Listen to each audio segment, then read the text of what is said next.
this is going to work. I'm just going to set things up at this end. So make sure the content has appeared in YouTube Studio, and it has. There's a whole laundry list of things I do at the start of a live stream to make sure everything works nicely.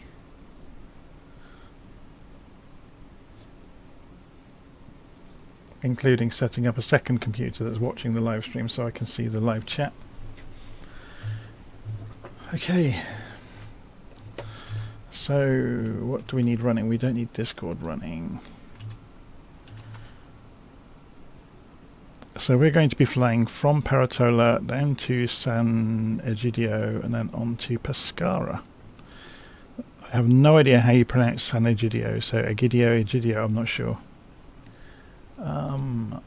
We don't need any of this stuff because we're going to be flying visually, but we use the VOR radios for navigation. So this is actually a pre-flight, so I will be doing this flight with a group on Sunday evening, this coming Sunday. So this is really just following the route and trying a plane out. I've only flown this plane once before, so I only just bought it the other day. Not had a chance really to play around with it. So let's just make sure that the controls are mapped correctly. So on the control options for my, yeah, I've got the 2-engine profile for the throttles, which is what I need. And okay, so how do we get this thing started? Can I remember? We're going to use just radio navigation. That's absolutely fine. Oh, there's an aircraft here just coming in. Probably do need to close this door actually. I think this is quite unique of this aircraft. It remembers the last way it was set up, which is quite cool. I think my mouse is breaking. The right mouse button's not working.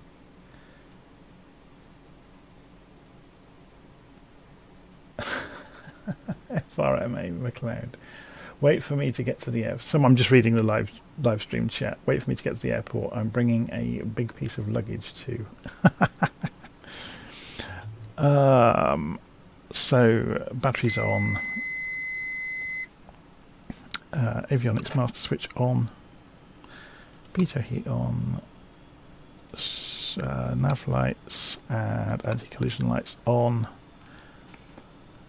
It's a lovely warm day, or I've put it for early in the morning in Italy, but it's live weather, but it's early in the morning and it's very calm out there. There's hardly any clouds around. What else do we need to think about? Not much. Flaps are up at the moment, but we're not going to worry about that. Let's just get the engine started and we'll sit here at tick over until we've figured out what we're going to do. So, mixture to full, prop RPM to full, crack open the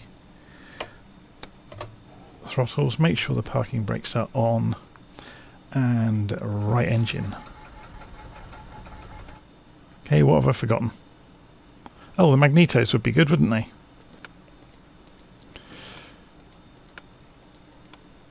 Let's try again.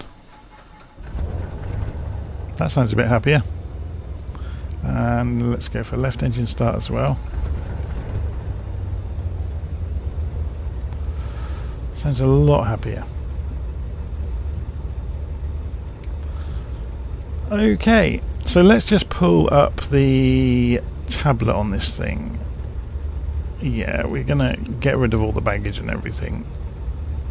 So I'm just gonna go and check how it's been configured. So it's clean, it stays clean. We're using the stock radio navigation. It's in the default state. We never have any failures, and yeah, we can't see the status of things unless we're powered down, which we're not at the moment. Okay, so we are going to be flying towards San Egidio to begin with, but we'll fly away from this VOR. There's VORs at each point along this route because this has been designed as an example for other people to make it, you know, a nice example flight. So let's go to tune in the PRT VOR 11250. So let's see how the radios work in this thing. So there's the comm radio, there's the nav radio for nav 1. I presume this is going to use nav 1. So what was it? It was 11250.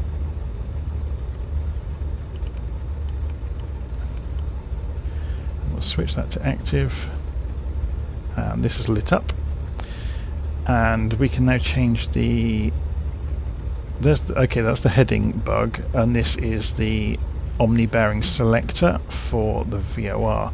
Now I know we're heading southeast, so if we tune this in, yeah, there we go, look, it's about 40 degrees ish.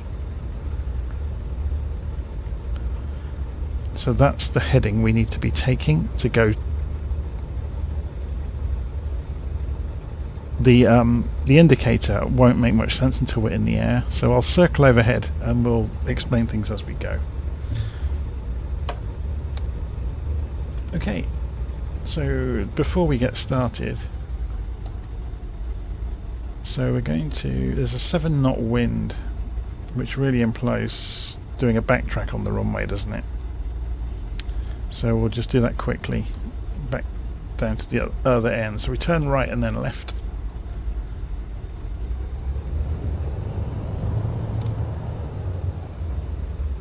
Gonna get the grass, get the tyres dirty on the grass because I haven't bothered pushing back, but not a major issue.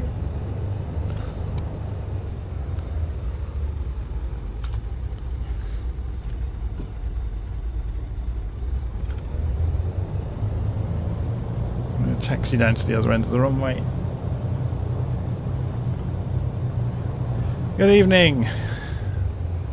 If anyone's been wondering where I disappeared to for the last few weeks, the rest of my family kind of made it very clear to me that I needed to spend less time on the simulator and more time with them.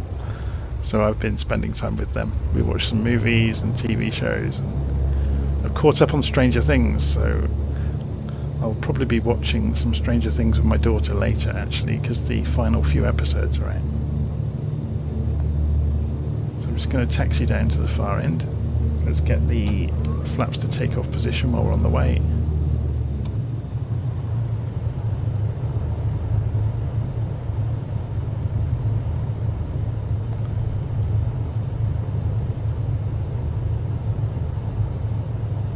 Oh no, Lee has had a message removed by Nightbot. Let's view the deleted message and see if I can resurrect it.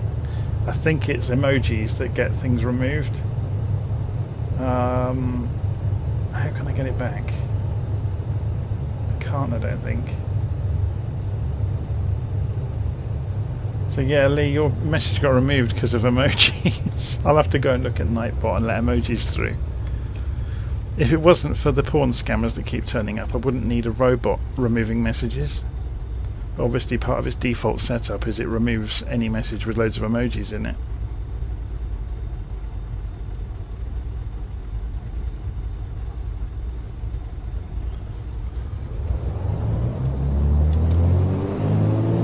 Okay, full throttle. And the wind has actually turned around, look, so we're now going with the wind. How unpredictable is that? Okay, 80 knots. And rotate, and we're airborne. Gear up.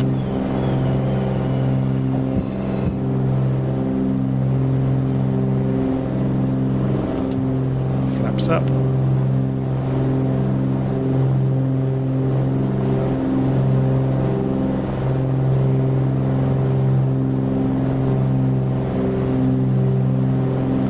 Okay, so let's have a look at this instrumentation and see what we've got in the cockpit. So an ADF unit here, autopilot, nav radio, we've got the CDI here, and we've got distance measuring equipment over here for nav 1 by the look of it. So it's telling us we're 1.5 miles from the VOR that we have just taken off right next to. Now we want to fly a radial from that VOR. So if we just zoom out a little bit here, we can see the direction, 123 degrees. So what we're going to do is change the course on this to 123 degrees. which is over here. Trying to fly at the same time as do this. I'm not very good at it. It's about 123 degrees. Okay, so if I turn around now to face this course, and then we just go beyond that angle, this will flick back to from as we go back past the airfield. So if we just line up, you can see the airfield somewhere around here that we've just taken off from. There it is. Peratola airfield. Actually, should we go and circle it before we depart? It might be a nice thing to do.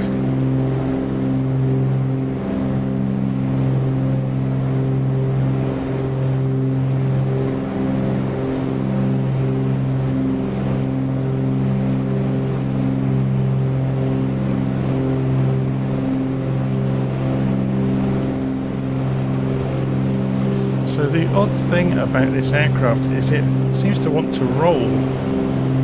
Oh, it's the mouse that's causing it, sorry.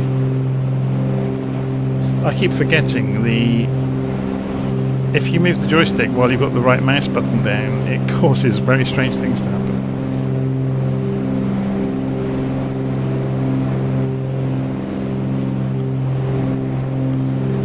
Yeah, for some reason, yeah, someone else has said maybe Lee is a porn scammer, and writing the word porn has caused their message to disappear.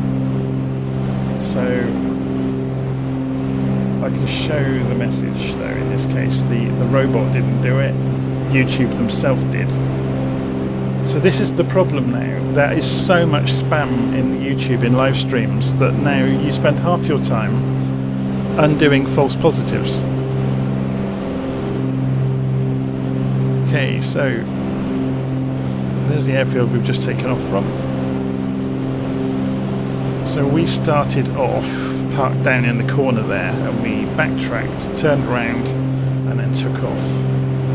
We've flown in a huge circle so far. So how are we doing? So we're going almost the opposite direction than we want to be going.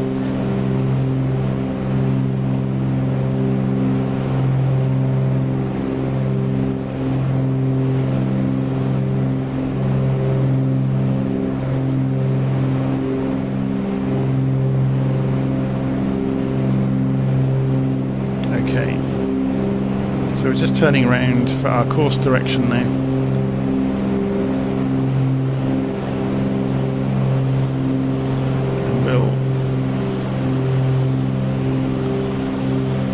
And it's got quite a narrow operating range, hasn't it, between no flaps and maximum speed. It's quite an odd aircraft, really.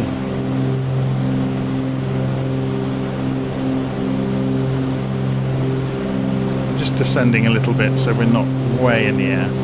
Okay, so this is all starting to make a bit more sense now on the instruments. So as you can see, we have set our course for 123 degrees, which matched the map. So if you imagine we'd drawn it on the map. I'm going to try not to look at the map until we get to San Egidio, and then we'll have a look and see how we did. So at the moment, this means we are to the right of the track. And we've travelled now 2 miles from the VOR. So if we turn beyond this angle, we can get back onto the track. We're flying along parallel to it, but we're to the right. So if we just turn, I'll do this quickly. Here you can go. You can see it coming in, look. Because we hadn't actually travelled very far.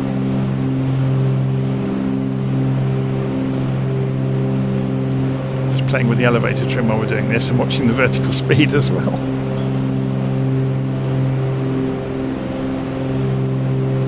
Good point. Can you hear me over the aeroplane? Yeah, I need to turn the aeroplane down a bit, don't I? There we go. So you can hear me over it now. Okay, so we're almost back on the track.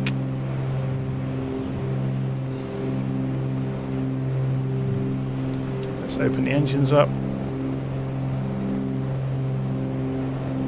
So we're down at 2,000 feet now. And you can see we are on the track, so we've intercepted it. So we're going to enjoy flying along the hills, because the idea of doing this route is to do it nice and low and slow so you get to see some of the scenery, because this part of the world is absolutely gorgeous. It's still rolling. I'm going to put quite a lot of aileron trim in to stop it from doing it. Yeah, it's behaving now. Let's have a look out the window. The only problem with the 310 is these sodding great fuel tanks on the ends of the wings obscure your view, so you don't actually get to see much.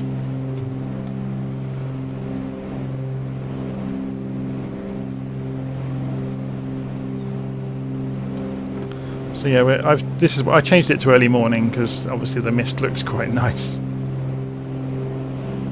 So you can see, look, we're weaving around, but we'll just keep an eye on this. We can see we're 7 miles. It's about 70 miles on each leg. So when we get to about 35, we'll switch over the VOR to the next one.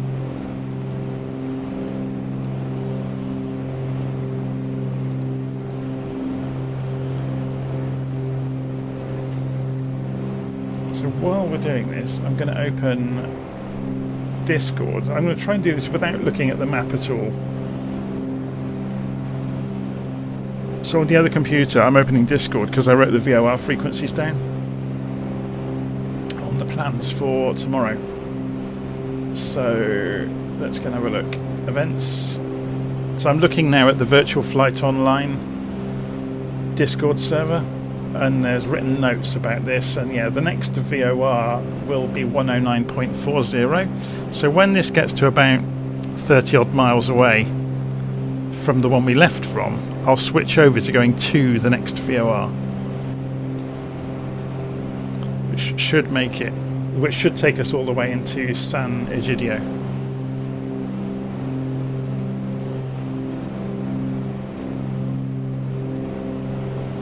Let's have a look from outside.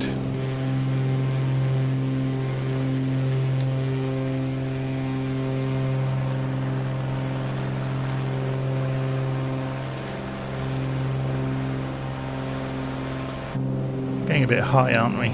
Let's go and descend down.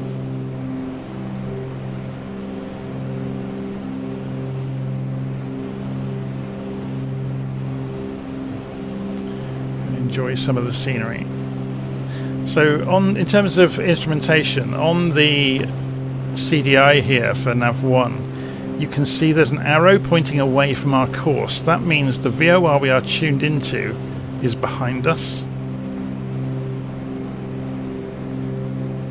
So I'm loath to turn the autopilot on as well, because I think it's quite boring, especially for low-level VFR type flying. It's more fun to actually fly the aeroplane.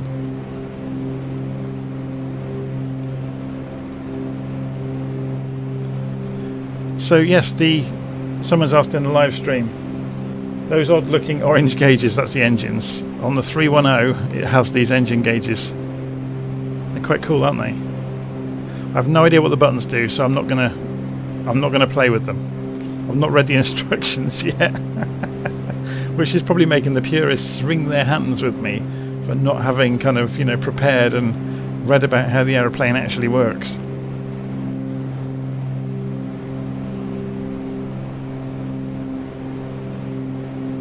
So it's pretty much out of the box. I've taken it straight off the runway without reading the instructions. Now I've got We Love VFR installed, which is giving us some smokestacks, things like that. So if I go lower to the ground, we'll probably see telegraph wires and things as well, which those add-ons are providing as well. So I'm cutting the throttle back.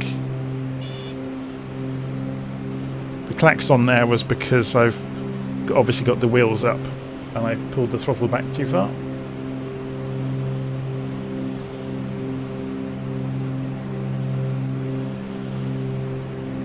So we travelled 15 miles now. We're off to the right of the track. I was busy following this river. I thought it might be good fun.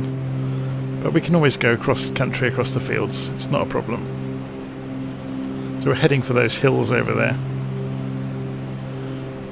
So the first part of this journey is quite flat, and it gets more mountainous the further we go. Let's have a look around.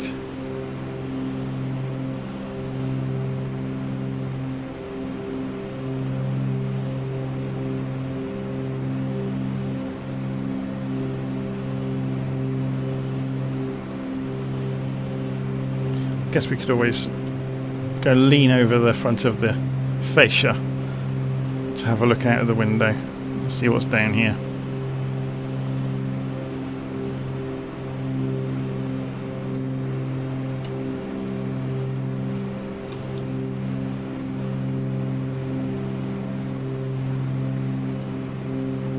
Need to look where I'm going as well.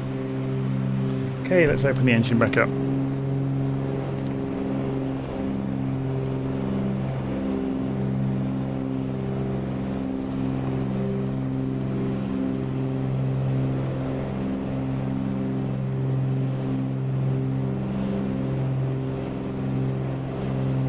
The engine's quite a big drone, isn't it? It goes through your head after a while, especially if you've got a headset on.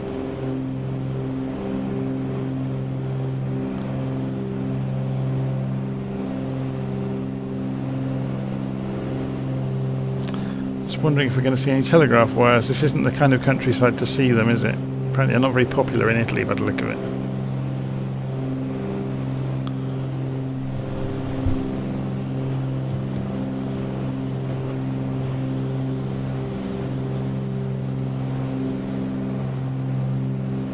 We're heading over that way by the look of it, just looking at the, or this way, but we're off to the right of the track, which we can see here. So we're getting to 20 miles. When we get to 30, I'll switch to the next VOR, which will lead us straight to San Egidio.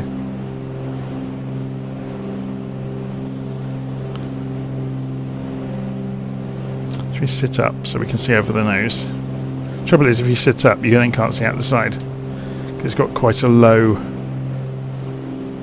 roof.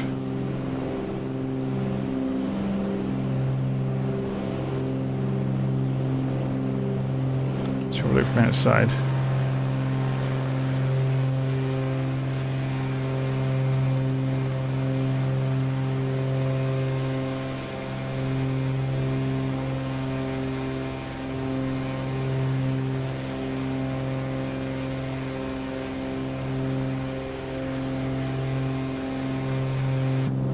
So there's an example of one of the things you get with the add-ons. You can see the mast down there, the mobile phone mast. So where there should be masts, they are added, which is quite cool.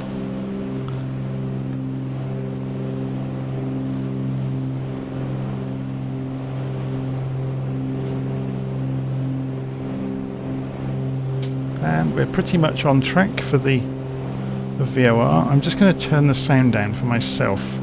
I'm busy deafening myself here. I can't hear myself over the top of the engine myself, so there we go. That's much better.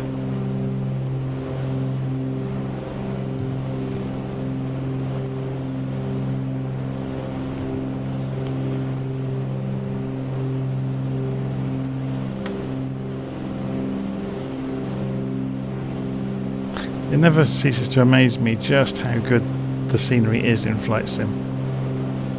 I mean, every time I do a flight, I just look around and think, this is just incredible, isn't it? So we've got early morning in the Italian countryside. We're heading into the rugged scenery up ahead. But it's a little way yet. Oh, I've just lost power. Oh, did I not turn on the... I didn't turn on the alternators. Now, is that going to cause havoc? 112.5. Let me just check things. 112.5, so it's remembered. That was interesting. So this is a lesson of how not to do things, ladies and gentlemen. And I didn't turn the strobe on either, did I? So do as I say, not as I do. The classic parenting instruction.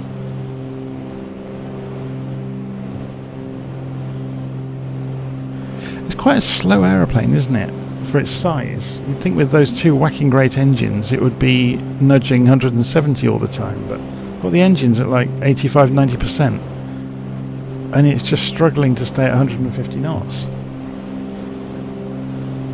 Perhaps I'm expecting too much of it, because it is a big heavy lump if you look at it.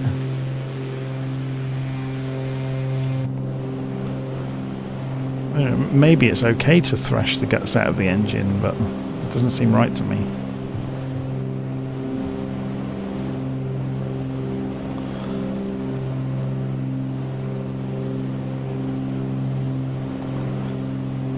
So we've just flattened the battery while we were messing around. If anybody wants to know what we were doing there, why everything went dark.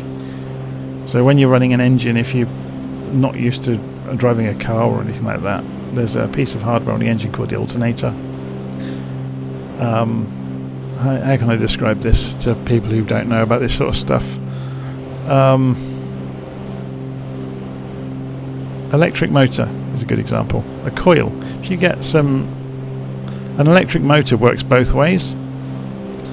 So if you plug it into an electricity supply, the motor spins. If you spin the motor, it generates electricity. It goes the other way. So on an engine, a combustion engine, the alternator is essentially an electric motor, but the engine is spinning the motor, therefore it generates electricity, which obviously then can be used to power the instruments.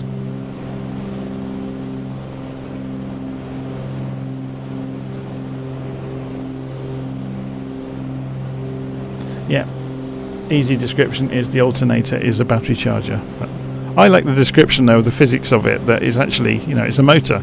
But if you spin a motor with an engine, then it generates electric. It does the opposite of electric making the motor go round. How do I know where to go? Because I am following this needle. I set the course I wanted to follow away from the VOR we left that this is tuned into. Yeah? So this is essentially like an ILS beam now. It's a localizer. So if I was to fly off 90 degrees or 45 degrees even to the course, watch what happens to the bar.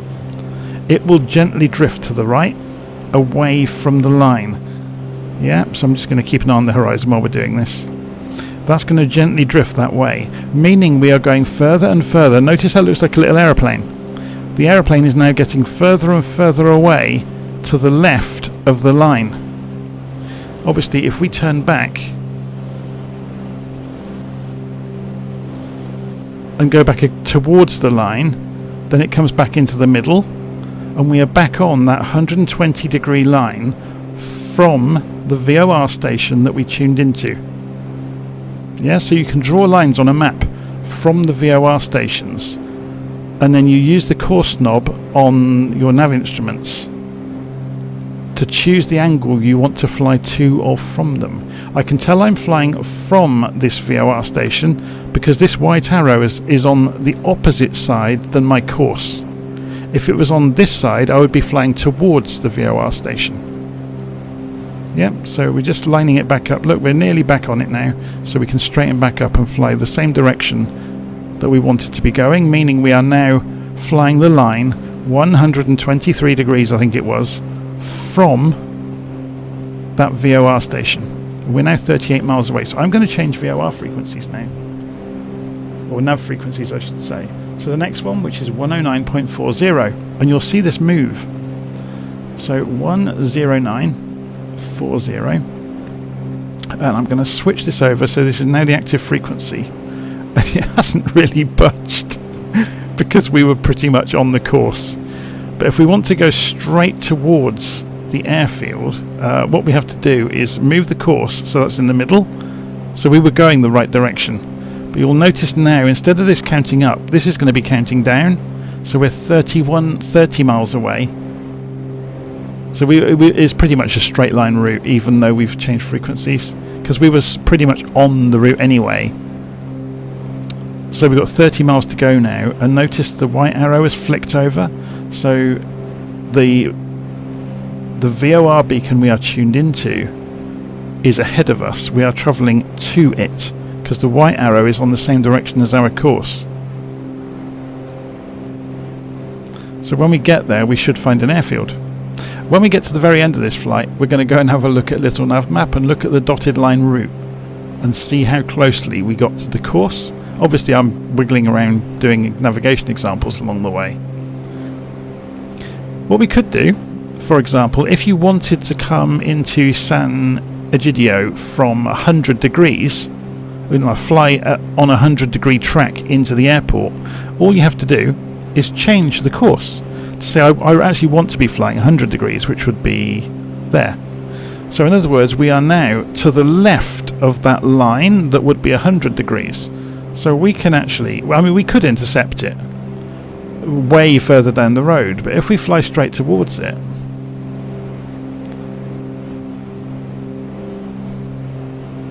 so we keep going and we're intercepting the line. We're to the left of the line that's on 100 degrees into San Egidio, which is where the VOR station is. So in a few minutes, I imagine, this will sweep in. Has it started moving already? It's moving very, very slowly because we are a long way away. Yeah, so the closer you get to a VOR station, the faster the needle's going to move. Because obviously the triangle is getting wider between you and the station and where that line is representing the track. But when you're a long way away, that triangle is very shallow, so that this moves very slowly. So we'll keep an eye on it. So you'll see on the track later on, when we look back at this, you'll see me flying away from the direct line to then follow a 100-degree line into San Egidio.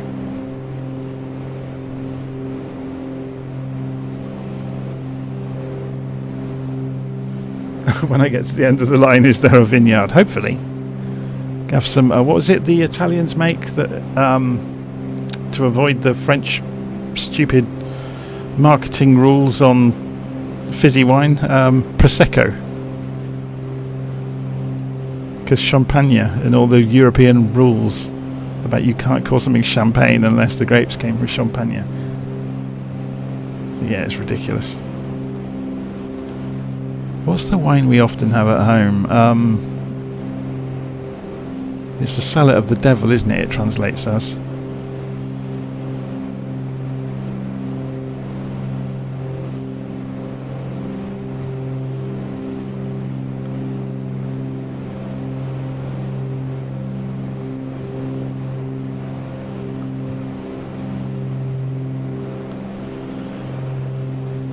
See, because we're still a long way out, we're still making this track across to then come in at 100 degrees.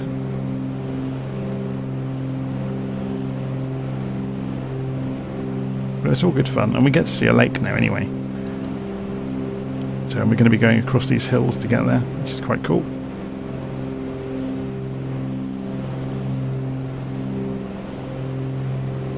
So when the line sweeps in, we just fly along it. We turn towards our course once the line is in the middle, and then we are flying along the 100-degree line into San Egidio. Or radial is the correct term. We're flying along the 100-degree radial to San Egidio. Although the radials are usually read in terms of the radio station, so it would be the 280-degree radial from the VOR that we're flying along. So it's the opposite angle, yeah, because it's the track from the VOR is at 280 degrees, and we'll be flying along the 100-degree line towards it.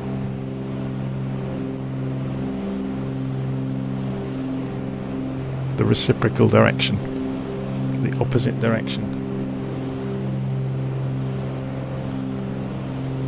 So this is starting to move now. Look, yeah, here it comes. So if you look carefully, you can see the line is starting to sweep in, or the needle, as some people call it. So this is called a course deviation indicator, this arrangement of the arrow and the line. So you often get these in fairly modern aircraft, you get these compasses that are combined with a course deviation indicator. It's all very clever stuff.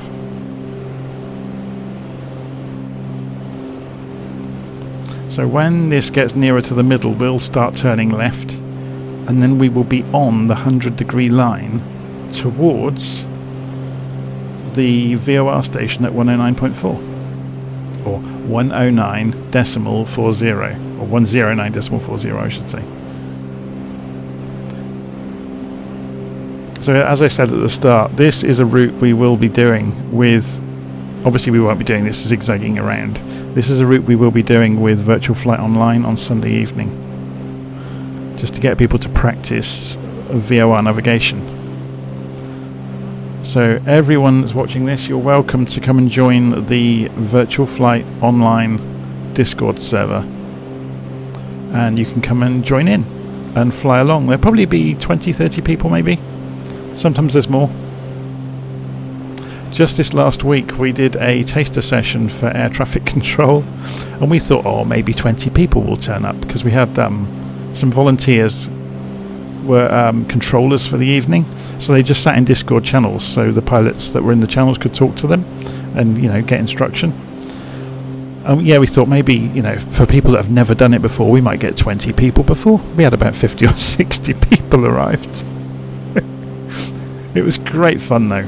We split the controllers. We ended up with 3 controllers and split them into dispatch. So that was a channel where people could go and write down their flight plan of what they were planning to do, so the controllers knew.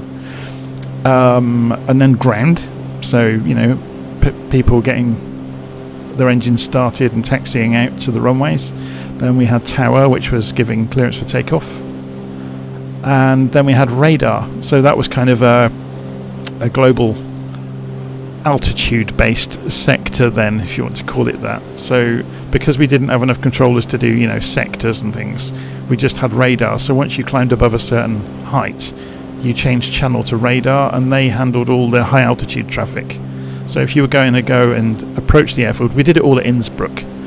If you were going to approach the airfield, then radar would instruct you to descend below a certain level. When you got to that level, they asked you to tune back to tower.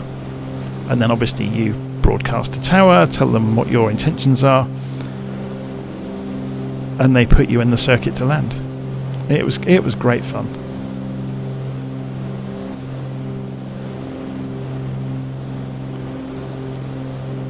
Okay, so you can see on the distance measuring equipment down here, we've got 14 miles to run until we get to San Egidio. So I'm going to start descending a little bit because we're very high, and we'll skim that hill over there.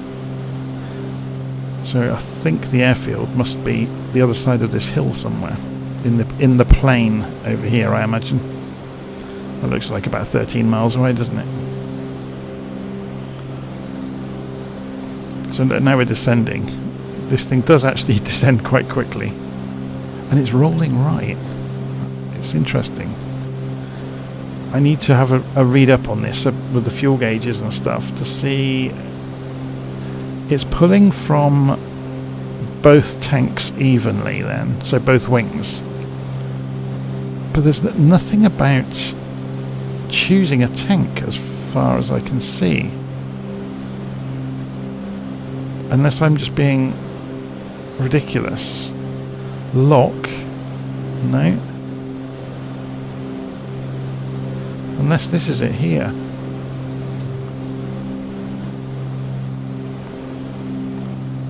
Okay, so this is always good fun, going low through the hills, isn't it?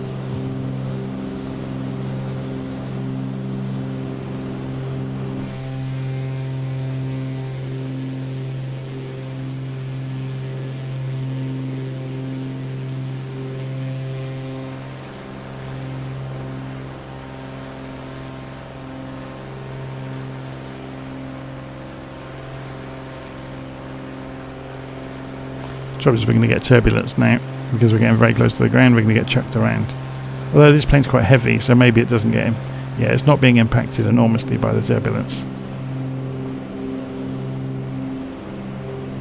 So we're off to the left of the track where we were avoiding the top of the hill. So we'll zoom down across this natural bowl here, and that will get us back on track. So it'll be interesting to go and see some of these buildings.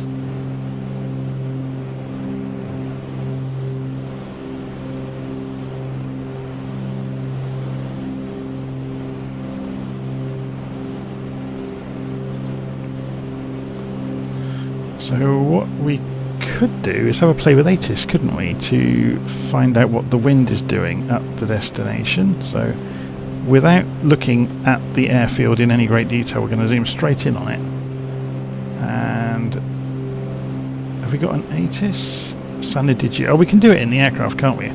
Keep forgetting this. We could do it by hand and tune in the comm radio. We're off to the right now, but we're getting close. Look, we're only 6 miles away. So remember I said that the needle starts moving more quickly the closer you get, because obviously a bigger, also your lateral difference becomes amplified in terms of the needle the closer you get.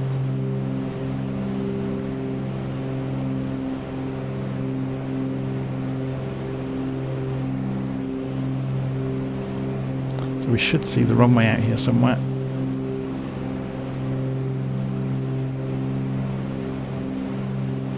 We're 4 miles away, 4.8 miles away.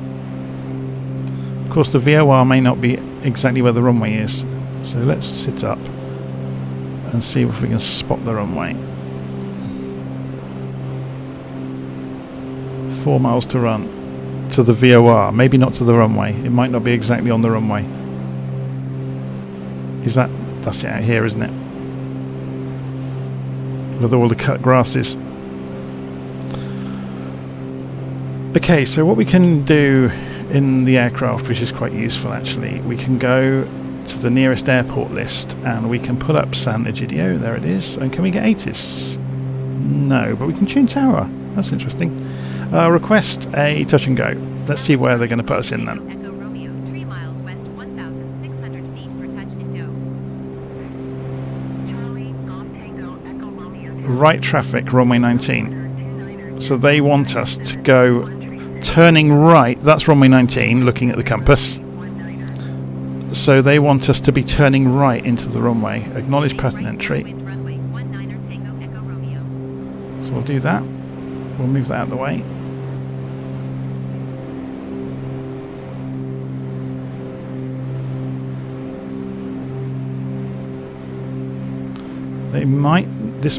They're going to do it now if they're going to say we're cleared, because we're just clear. We're parallel with the end of the runway. There we go.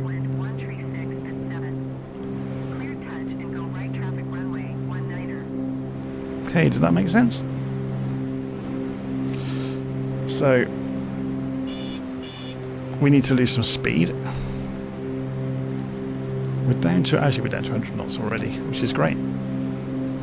Gear down.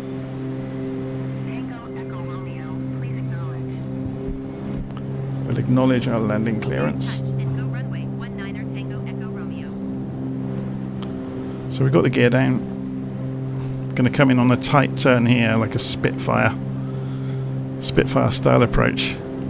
Let's keep an eye on that speed though. We can't get too slow in this aircraft. Get below 100 knots and it sinks like a brick. So we're full flaps now.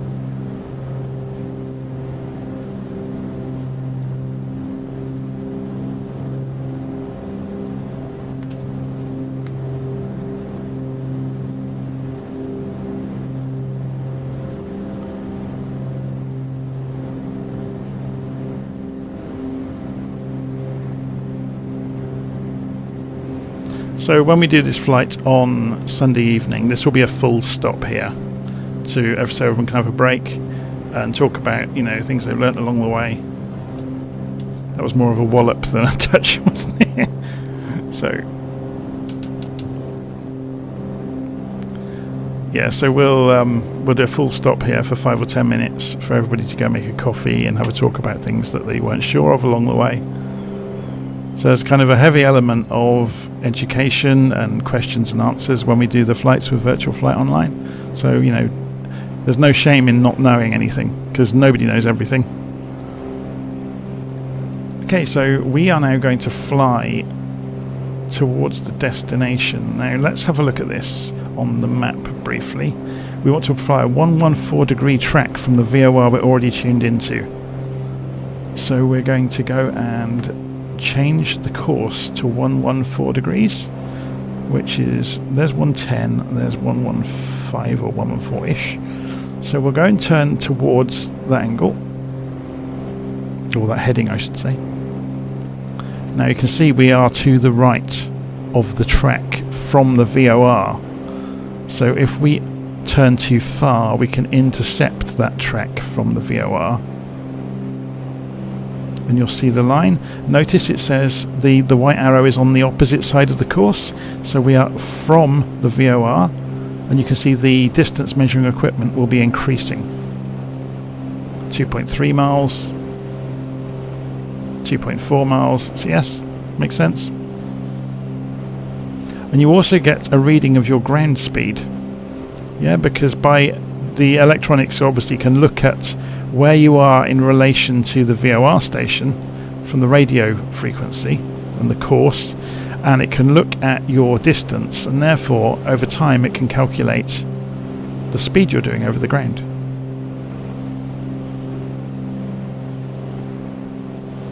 Also, it tells you how many minutes away you are at the speed you're doing.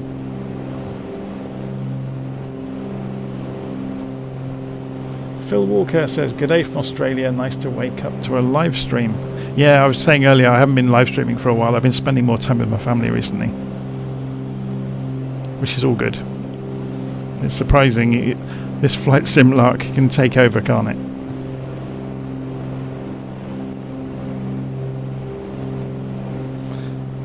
So again, we'll get to about 30 or 40 miles out from the VOR, and then we'll change to the final one, which will be at the destination airfield, which, as I said in the description, is going to be Pescara, down on the coast. So we're going to fly through the hills. We're heading for Pescara. So we'll change it over to 115.90 or 115.90 on VOR, on Nav Radio 1, sorry, once we're a fair distance away. And we could do it from here, because these, I've checked already, these VOR stations have enormous ranges.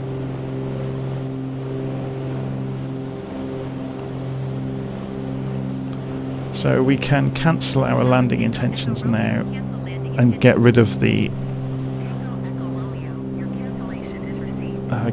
tower buttons. It states in the manual that the default autopilot has issues. I haven't actually switched it on yet. I'm guessing though this has really been designed, you can swap out the radio kit, can't you, and put one of the really nice glass cockpit sets in, like, is it TDS? Which does its own autopilot, I think.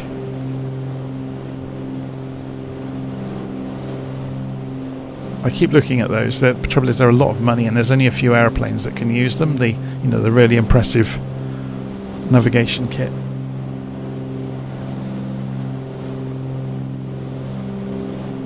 The autopilot has issues. Do you mean in terms of it following a route, for example? So if I just, let's try this out then while we're flying along. So I want it to fly, what was it we said, about, it's on about 115 degrees, isn't it, at the moment? So if we put this on heading mode, let's try that first. So we'll spin the heading marker around so we don't get any shocks when we switch it on. Let's see if I can get the heading bug to spin round. Okay, so if I turn the autopilot on, it should just go to roll and vertical speed mode, which is done, and that's absolutely fine. So vertical speed's gone to 0, and roll mode is on, so it's done wing leveling basically. So then if we put on heading mode, it's going to follow the heading bug. Why is it got an alert?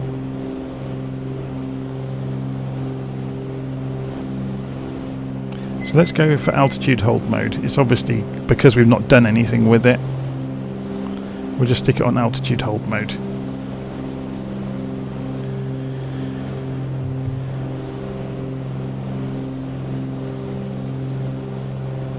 Phil Walker has asked if I think the 310 is worth it. It's modelled very well, and apparently there is a service pack coming that will fix a lot of the issues. I think for the money, maybe the turbo Arrow might be better, or the Kodiak is fantastic. But yeah, the Simwork Studios make the Kodiak. It's one of the first planes I bought for flight sim, actually. There is a small bug with it with the G1000, but if you install the NXI, I think it's called G1000 from the marketplace, which is free, I think it resolves the bug with the G1000. But yeah, the Kodiak is brilliant fun, and it behaves wonderfully, and the visibility from the cockpit is fantastic in it. So anyway, we were going to have a play with this. So if we went to nav mode, it should, because we've got no GPS, it should follow the course. So it's going slightly right because we are slightly to the left of the trek. So it's going to turn gently right and then gently left again, hopefully.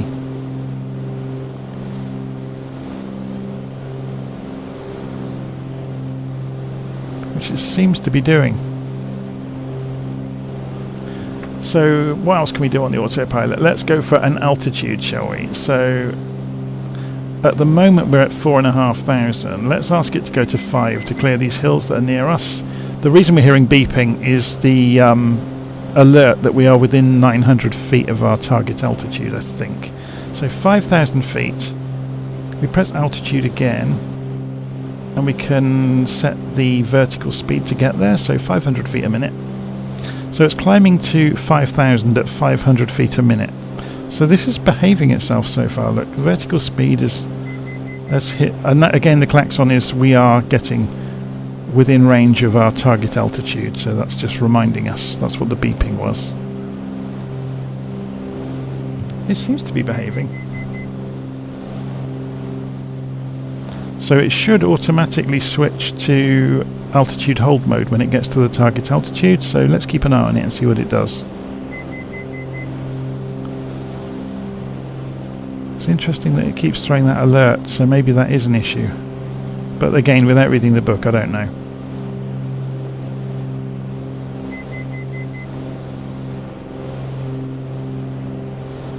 Do we have to arm it? Is that what it's all about? No. So we're going to 5,000 feet at a vertical speed of 500.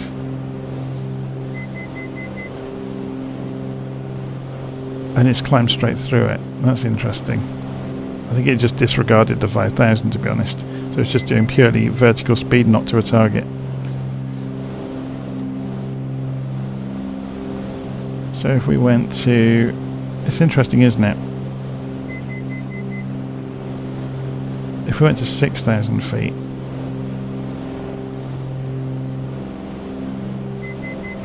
at 500 feet a minute, I mean, we can get away with 1,000 feet a minute, to be honest.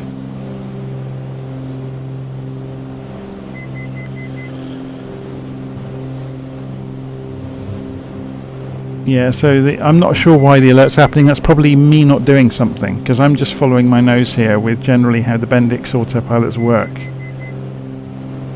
So there may be something I'm not doing, so don't worry too much about thinking that I'm doing it wrong. I find that a lot of the time, actually, when people say that things are wrong with the aeroplanes in Flight Sim, quite often it's they're not using them correctly, and they're expecting them to perform wonders.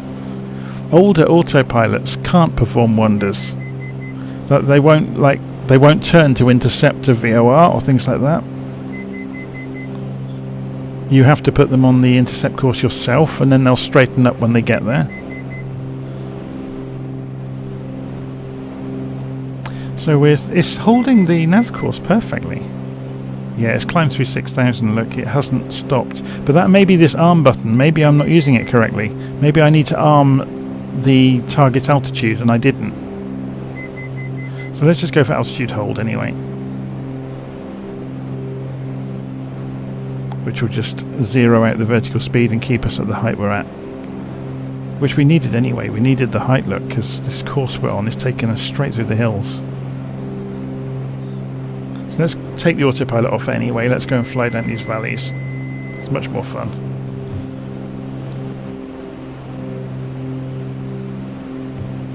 So let's pull the engines back and roll down into this valley down here.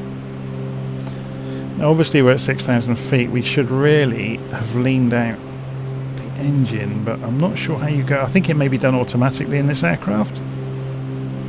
So, oh no, it's not. It's the mixtures here, look. So, we should have leaned out the engine. But again, you should look at the book to know how much to lean it out for a given barometric pressure.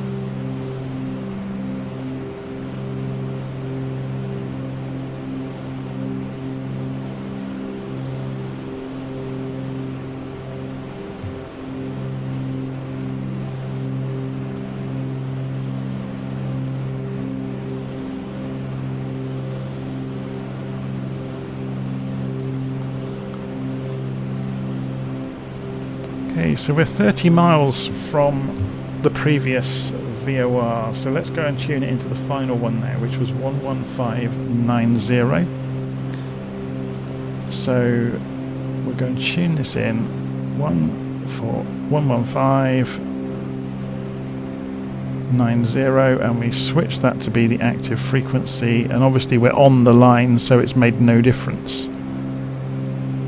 But you can see the distance measuring equipment is failing at the moment, probably because we've lost line of sight to the radio tower. When we get past this hill, oh no, it's picked it up now, look, 50 miles out. So sometimes you can obscure, you know, if you're down the side of a hill in a valley, you will lose the radio. It really depends. Anyway, we're not doing a very good job of sightseeing, are we? We're obsessing over instruments again. This is my fault. I'm terrible for doing that. I just get sucked into navigating and having fun with the instruments and not actually appreciating this amazing 3D world that we're given.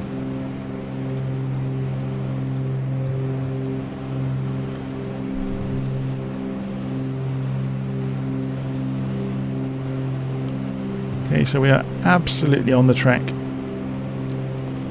towards Pescara, wasn't it, out on the coast that we're flying towards. So let's go for this pass through the hills here. We'll go low over the pass.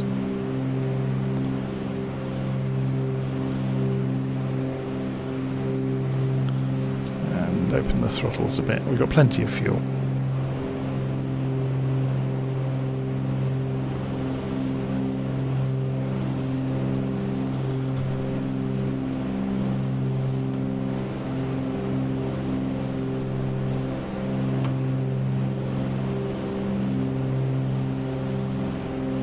Scare the people in this house to death as we go rumbling overhead.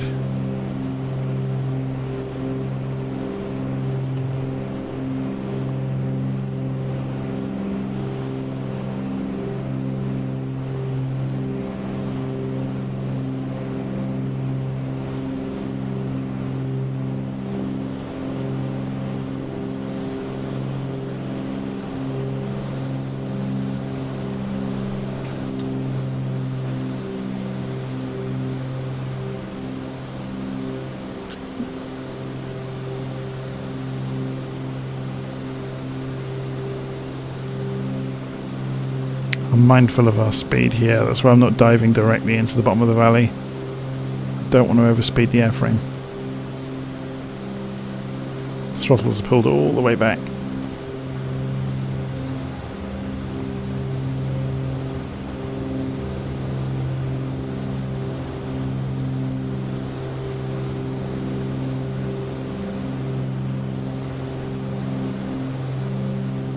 I'm amazed we're still getting a radio reading down here. But yeah, it keeps cutting out now and again. So if I go right into the bottom of the valley, we'll probably lose the signal. Although we're heading straight towards it, so yeah, we've lost the signal. The DME's vanished. And the airframe started to make noises because we're going too fast.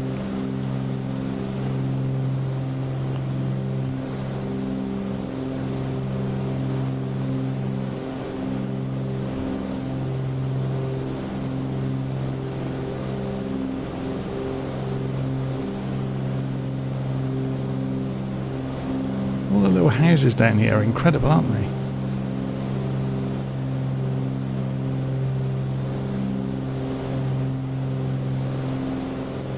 So we'll be doing a right turn in a moment.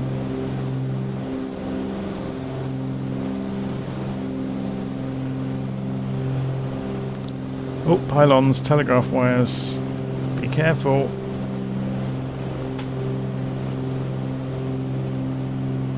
This is the danger of flying this low. You need to keep an eye out for pylons the entire time.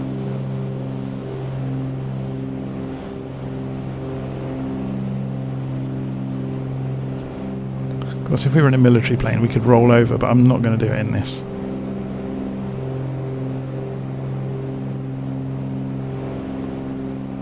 And we've picked the DME back up. The radio's come back to life. I'll show you this information that we lost along the way. Yeah, so anyone writing emojis in the live stream, it's going to get your messages blocked because there's a robot watching the channel looking for anything like that.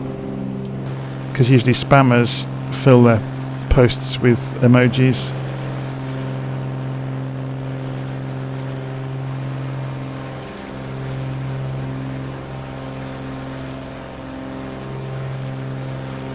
We are shifting. Pull the throttles back, we're going far too fast.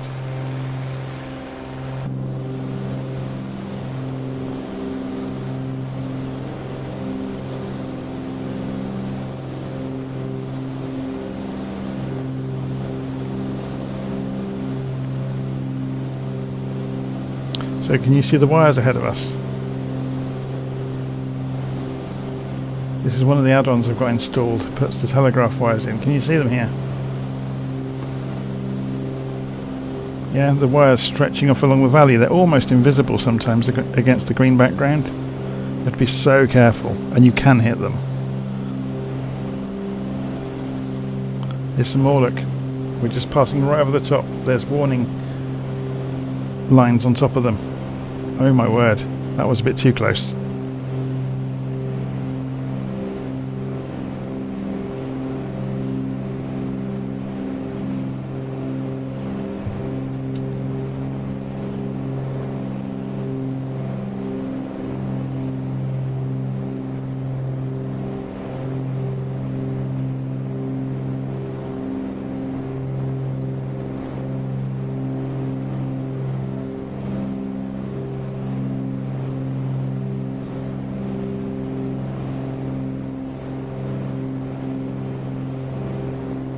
So we're basically going to fly down this valley now, and that will take us out to the coast.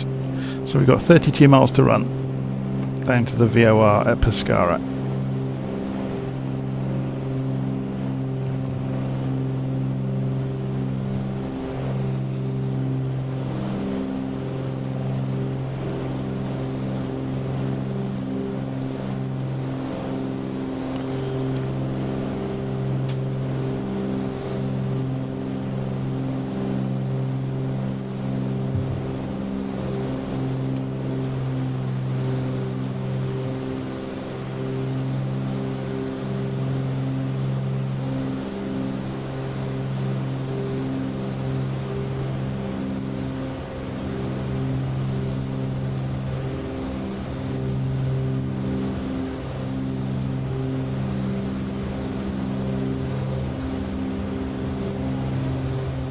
Jet 82 has appeared, so just woken up in Sydney. What are we doing? We're flying across the Italian countryside towards Pescara. This is actually a pre-flight of a group flight I will be hosting on Sunday evening with virtualflight.online on the Discord server there, and everyone is welcome to come and join in. So if you go and head to virtualflight.online on the web, you'll find a way to join the Discord server in there. And all the notes are in the events channel in the Discord server about this upcoming flight. It's VF101 is the number of the flight. So we do GA flights every Sunday evening. Whoa, look at the hills over there. And they're open to everybody. And there's a live voice channel throughout that everybody can chip in and make conversation. We are pretty strict though. We won't allow people to mess about and crack dirty jokes, anything like that. That will get you an instant ban. So it's family-friendly conversation all the way. And by keeping it fairly strict like that, we have stopped the mayhem that happens on the official Microsoft Discord server. So we have got a huge collection now of simulator enthusiasts or aviation enthusiasts who, you know, really interesting people who are full of knowledge and wisdom and stories and experience with the various simulators and the add-ons, and so it's a great way to learn. And we've got real pilots take part as well. You know, current pilots and past pilots. We get a real mixture, and it's great fun. So you get questions from the sim crowd asking the real pilots about procedural things like that. And it's really invaluable to get, you know, get it from the horse's mouth then.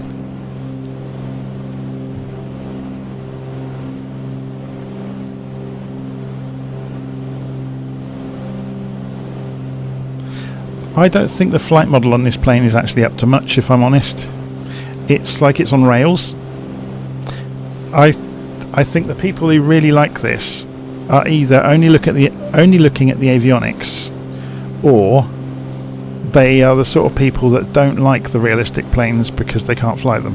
And I know that's a very divisive thing to say, but it seems like this thing is on rails. When I did the first test flight with it the other day, I went and stalled it on purpose and did some accelerated stalls in turns, and it wouldn't drop a wing at all.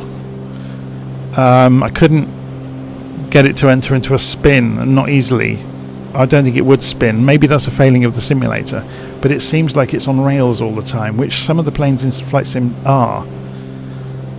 One of the few planes I've seen behave realistically is the Kodiak from SimWorks Studios, where you can get that to drop a wing at low speed and with high levels of torque from the engine, and you can get it to, you know, turn the plane over and put it in the ground in pretty short order.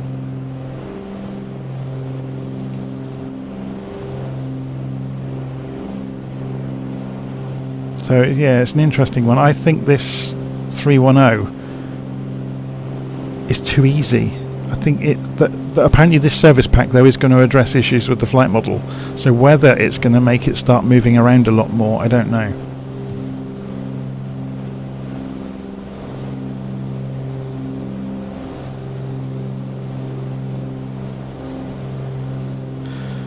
Okay, 18 miles to run, and there's some telegraph wires in front of us. You can just see them in here. We're about to pass over them, and there's like cables across the valley by the look of it. There they are. There's the pylon down there, look. You can just see it. Anyway, as long as we don't stay too low, we're not at risk of hitting pylons. But that's from the power lines and... oh, I forget what the add-on's called. If you go to Virtual Flight Online and look in the scenery channel, you'll see that add-on listed in there, because it's a really nice one and it's free. You can get it from FlightSim.2. There's another one that does cable cars in the mountains.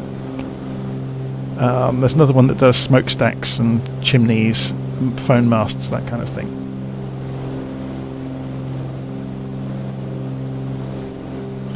Are the trees sprites that look like 3D? They are three-dimensional structures from a library of types of tree that reflect the seasons, as well as the region of the world. So there's about 30 or 40 types of tree that are simulated in the ground, and AI puts them on, or they've been planted by AI.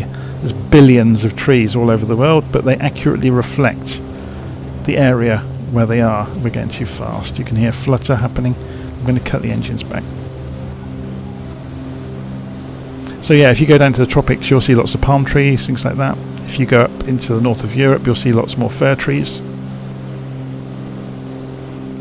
And obviously this part of the world, you're seeing olive trees and things like that. So yeah, but yeah, the trees are three-dimensional. They're branches with leaves on, and it throws billions of them around at a frame rate that things like X-Plane can only dream of. And I don't quite know how they've done it. I'm a software developer, and yeah, there's some sleight of hand going on here on a grand scale, and it's very, very impressive.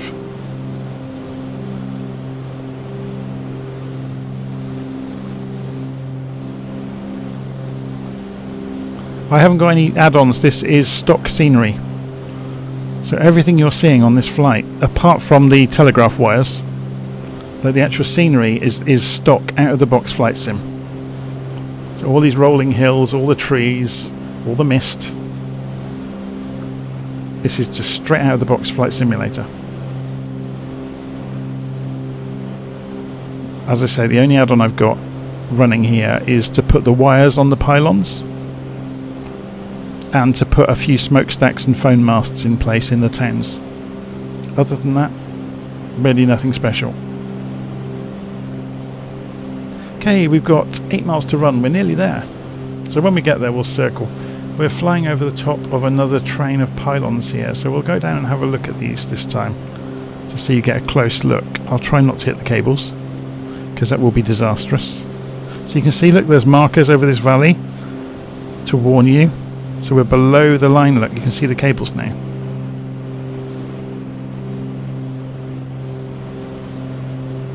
It's very cool. Obviously that's going into a substation or something there. And then carrying on across the hills. Okay, how are we doing on the VOR? So we're off to the left slightly, so we'll turn back across. We're almost there.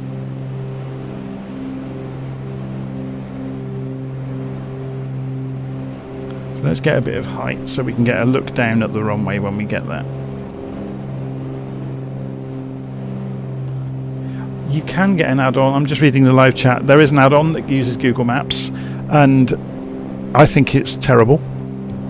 Microsoft and their partners that work on the mapping data have tidied up and got higher resolution. Oh, the sim's just paused. Give it a few moments. This is to do with the USB problem on my particular system, I think. It will let go in a moment and fly again. Just give it a few moments. No, it's going to crash to desktop. There we go. Flight sim just blew up. What's it saying? Instruction reference memory. And it blew. Bang, there it goes. So, yep, we all get affected by crashes to desktop. So what we'll do is spawn back in at the destination, which was Pescara. It was only a few miles away. What were we talking about? No, it wasn't a memory leak at all. It's just flight sim randomly crashes. There's no sense trying to make sense of it because there isn't a log for us to follow. Obviously there's updates every month, and it's become much more stable. That's the first crash to desktop I've had maybe in a month. So of course it's sod's law, it happened on a live stream. But yeah, people are easy to judge flight sim when it's actually doing so much. It's actually a bit of a miracle, really, that, you know, what it manages to throw around. But people are very quick to judge it and to say, oh, you know, it's rubbish. But if you compare it against any simulator that came before, considering it's been out for what, 18 months now? 2 years maybe?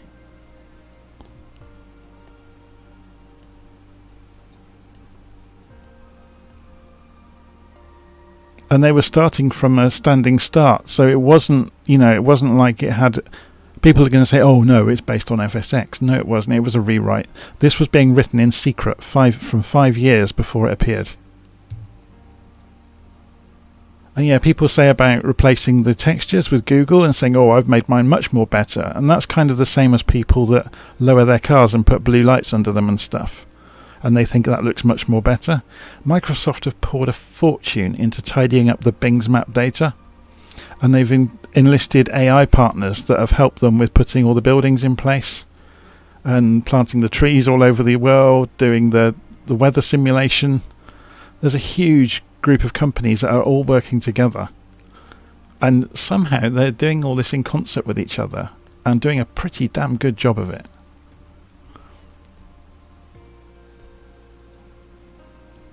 You will notice when you're flying around with the stock scenery that there is no stitching on the ground between textures. It's all perfectly smooth. That's not by accident. That took them months to do that, or years even.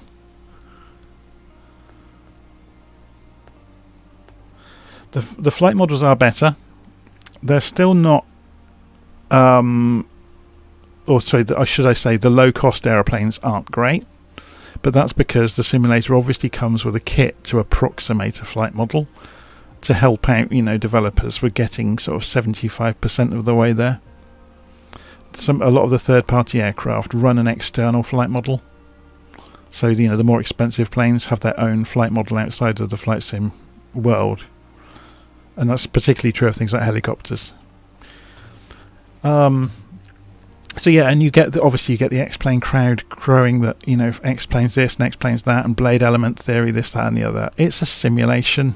It's just a different way of approximating it. It doesn't mean it's any better or worse. It can be faked in exactly the same way that flight sim fakes the behavior of the aeroplane. I mean, you're still going to make a three-dimensional shape and then inform the computer where the center of gravity is for that lump. So it's completely invented. So we were going to fly into where were we? LIBP, Lima, India, Bravo, Papa, Pescara. So we'll go straight to Pescara. You can see it's at night time, so we'll go and change the time as well to reflect the time we were probably going to get there, which was going to be about 9 o'clock in the morning ish. So we'll just stick ourselves on a parking spot on the airfield. Should we try a different airplane out just for a bit of fun? What should we go and grab? We know we're not going to use the Pelican because it's atrocious. Let's go and grab the Scottish Aviation Bulldog because it's always good fun.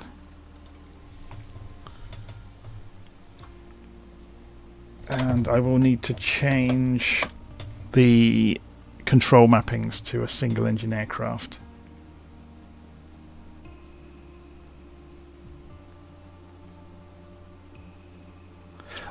Jet 82 said about getting a crash. Yeah, that's the first crash I've seen in probably a month. So it's odd. So yeah, you're plugging stuff into an externally powered USB device. It may be to do with that, but again, that USB hub has got to be plugged into the controller on the motherboard. I think the only way I'll fix the pauses, which are, again, are nothing to do with the hard crashes. The only way I'll fix the pauses will be an entirely new computer with a different USB controller.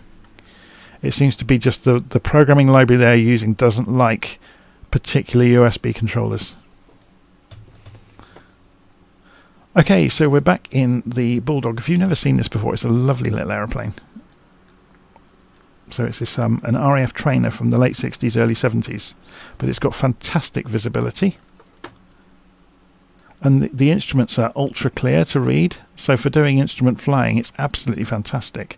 So to switch it on, it's master, battery, turn the pump on, turn the alternator on, turn the magnetos on, avionics master switch to on, and then we turn on the nav lights and the strobes and pitot heat, and then we've got, oh, I said, didn't I, we need to go and reprogram the throws for the levers.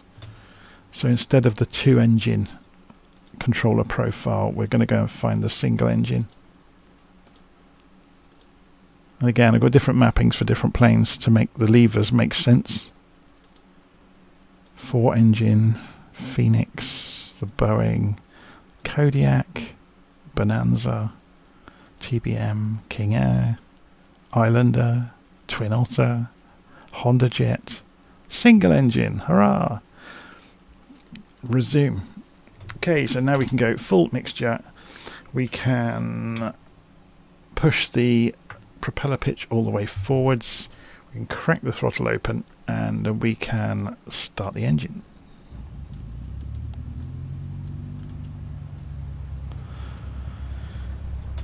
And we can move the flaps to take off, and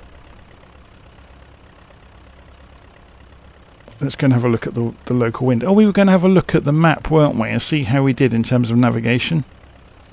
So can you remember earlier in the flight we were flying along and then we departed and then followed that 110-degree line in.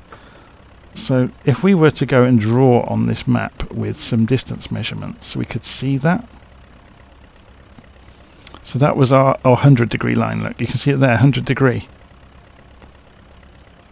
And then we've started wiggling through the hills as we got closer, but we were following the track pretty closely, look, just by using instruments, until we crashed. Crashed at S-stop in the last few miles. Okay, so let's go and fly a couple of circuits here with the Bulldog, just for something to do. Okay, so wind is crosswind on the runway 2 knots, nothing to worry about, so we can just taxi straight out and take off. And if we go and look where we are on the airfield, so we'll double back on ourselves, and then left, right. Okay, so parking brake off.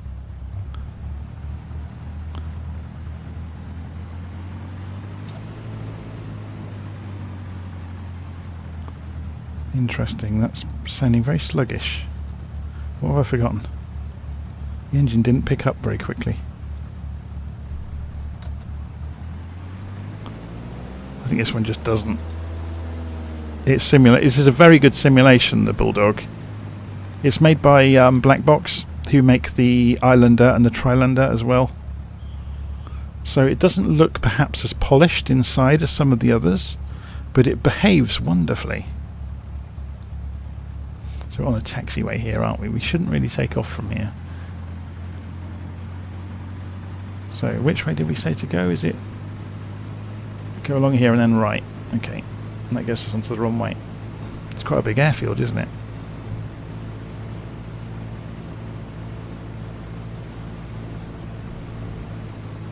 The great thing about the Scottish Aviation Bulldog is it's designed for aerobatics, so you really can throw it around. I think it's got a max 6G, max negative 3G, or minimum negative 3G, and it will cruise at 140 knots, you know, without really trying. But again, it was designed for 3D aerobatics training for the RAF, for the Royal Air Force. So when the pilot officers started out on their career, this was the first plane they flew for, in the years when things like the Phantom and the Lightning were the interceptors being used around the country.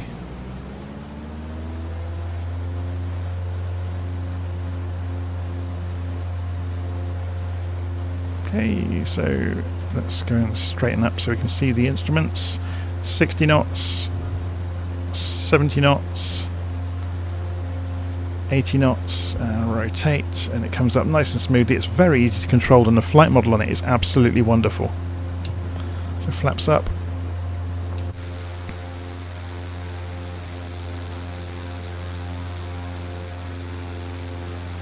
And by absolutely wonderful, I mean it moves around. Yeah, you can't get away with things so easily in it.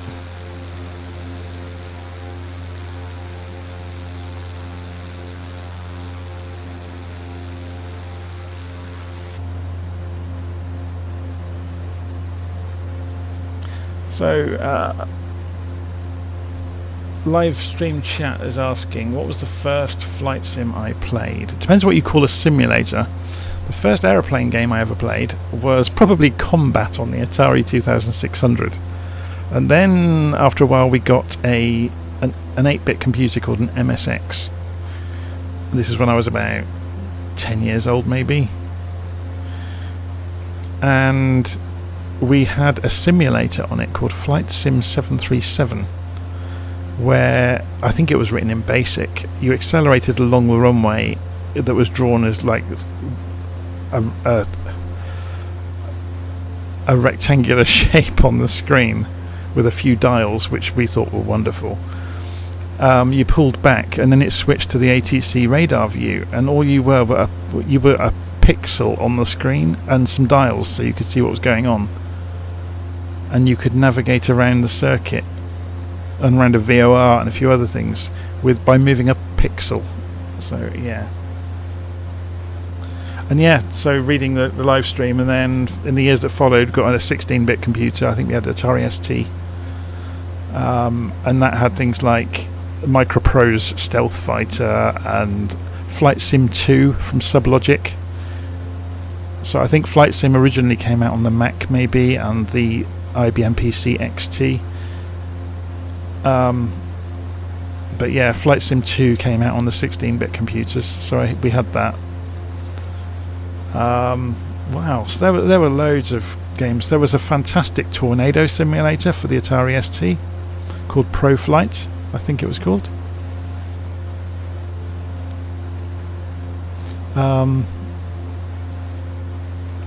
And then following that, obviously went onto a PC and games consoles as well.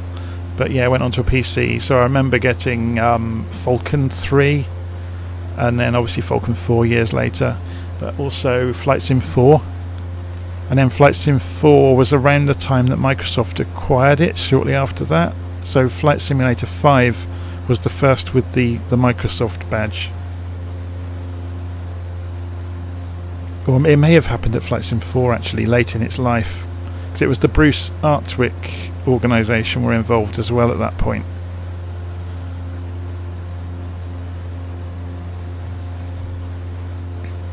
Okay. So let's have a look around this place we should have arrived at that was going to be a great place to go look at. So this is Pescara. For some reason that crashed to desktop. I'm not surprised. I've heard from several other people that have had Milvis aircraft in the past that have had crashes to desktop with them, and that again is very difficult to say if it's the aeroplane that causes it. But I have flown this Bulldog for hours on end and never had a crash to desktop with it. So you can draw your own conclusions there. And again, it's circumstantial, so you can't really say. Fighter bomber. Oh, I remember that. Didn't it have an F-111 in it? Fighter bomber. Or was it F-111? I can't remember.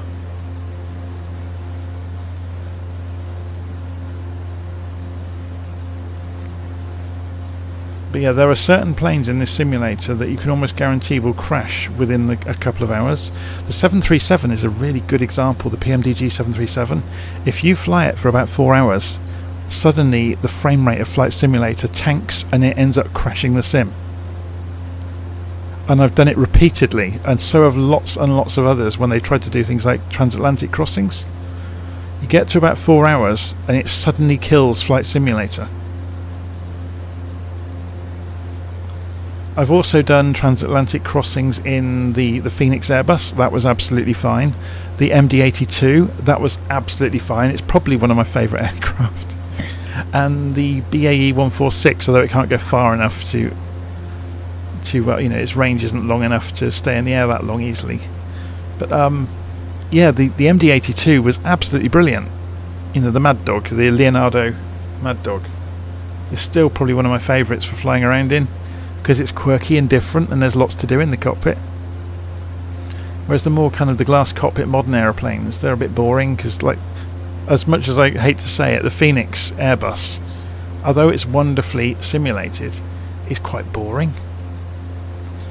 Because, well, it's the Airbus is the problem. Airbuses are quite boring because you configure them, hit go, and then sit and twiddle your thumbs for a couple of hours, unless you've got ATC, of course, and then you might get instruction to go and reprogram your flight plan. But if you're just flying something on your own between A and B, there's literally nothing to do once you've configured everything. Especially if you're using VNav and, you know, all the toys. Let's go and do some aerobatics. So, full throttle. Rich on the mixture. Coming through 140 knots. 160 knots. So we're going to go fairly level.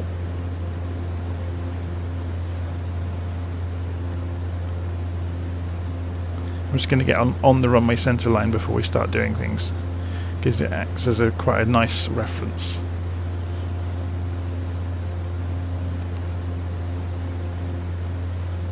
Okay.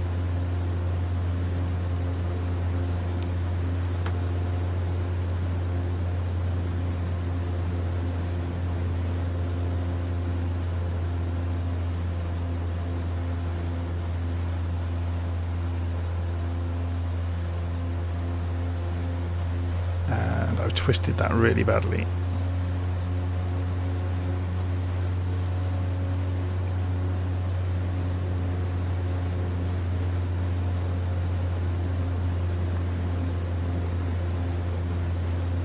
try another one. We'll go over the top and roll out. Stall.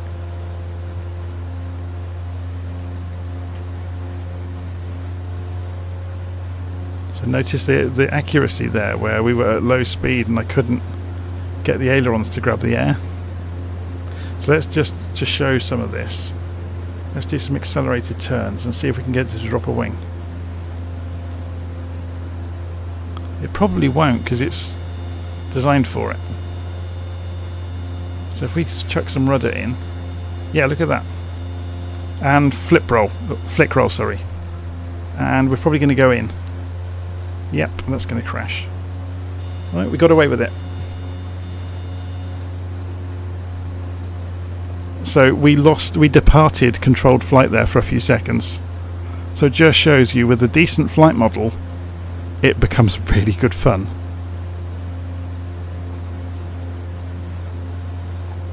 Obviously we were far too low to be doing something like that. Right, anyway, I'm going to come in and land because I'm getting quite tired. And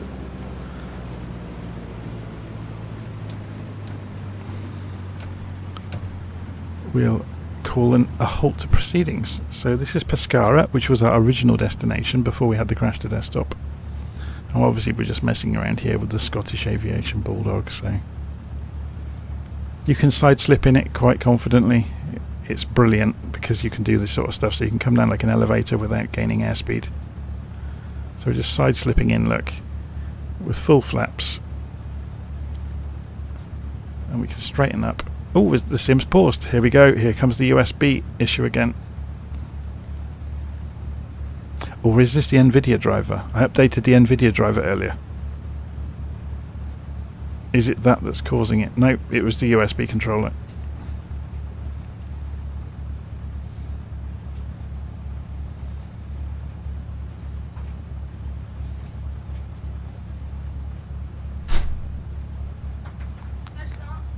Okay, so we just put it in on the... Notice the simulation of the landing gear is very accurate. So it floats down onto the ground. And there's some weight to it when you're on the wheels. Okay, so flaps up, and we'll just taxi back in, park up, and we'll call an end to the adventures for the evening. So yeah, if you want to fly this route with a whole gang of people and have conversation on the way, head to Virtual Flight Online and join the Discord server.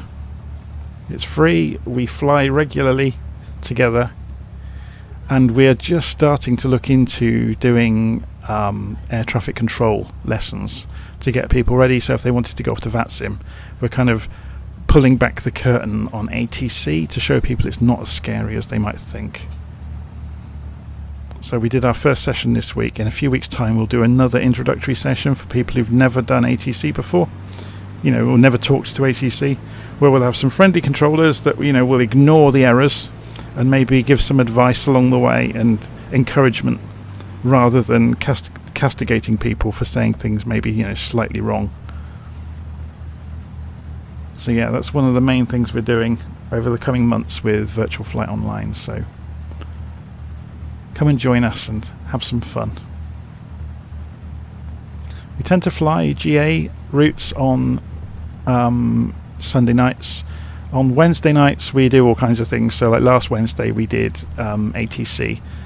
Sometimes we use the big jets on a Wednesday night and fly between, you know, 2 points somewhere, 2 big airports, to give the Boeings and the McDonnell Douglas jets and stuff, you know, a run out for the evening, or the Airbuses.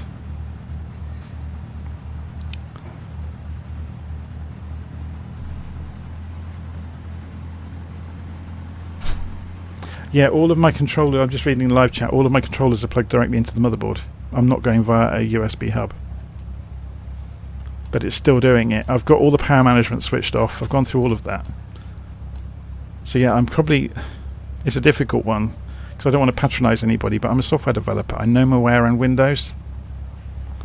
And there's something deep in the code of this game that doesn't like the USB controllers on certain motherboards.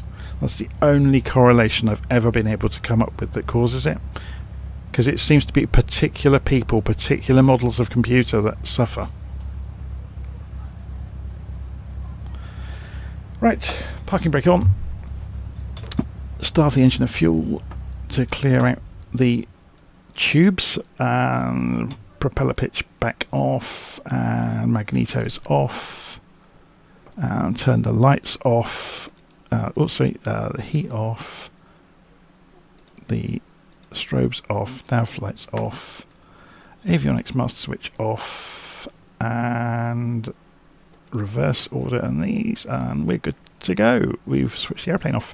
You can actually undo the cabin on this as well. It's pretty cool. So we can roll the lock and then pull the cabin back and see outside. So it's very well modelled. It's great fun to fly. And as you saw, you can depart controlled flight with it quite spectacularly, and it will be fine. It won't, you won't get a structural failure. It's designed for it.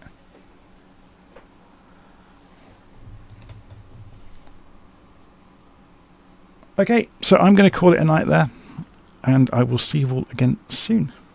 Okay, take care.